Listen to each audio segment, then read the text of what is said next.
ईमान का शायद दिखावा, मुझे देखें लोग, किसी तरह से देखें, कुछ नहीं होगा तो अच्छी बढ़िया सभा चल रही है और आएगा चिल्लाना शुरू कर देगा, क्योंकि उसको और काम तो आते नहीं है। चिल्लाना अच्छी तरह से आता है, दूसरे काम उसको अच्छे आते नहीं, काम करना उसे आता नहीं है, तो वो लड़के अपने आप को अपनी वो क्या शब्द कहूं उसके लिए, अपने प्रेजेंस दिखाता है कि मैं हूं यहाँ पर, मुझे देखो।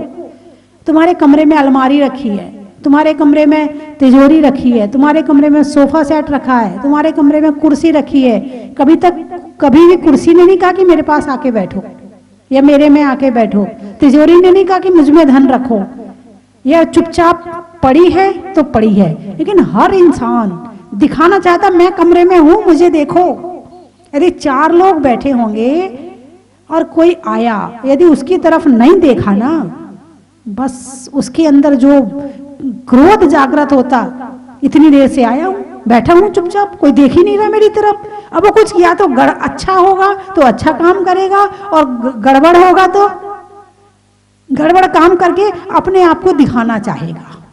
भाई मुझे देखो, मुझे देखने का मतलब मान, सम्मान और नाम, ये 3 काम होते हैं। मान की पुष्टि हो गई तो खुश, अब मान की पुष्टि नहीं हुई तो नाराज। शादियों में जाते हैं, क्या होता है, शादियों में रिश्तेदार जाते ना, जिसको सम्मान ना मिले वही बखेड़ा खड़ा कर देता है।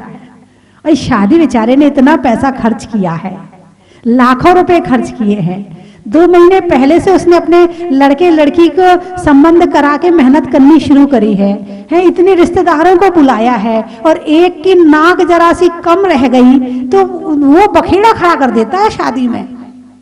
और सबसे ज्यादा तो ये कंवर साहब होते हैं, दामाद होते हैं, लाला जी होते हैं, ये बखेड़ा सबसे ज्यादा खड़ा करते हैं।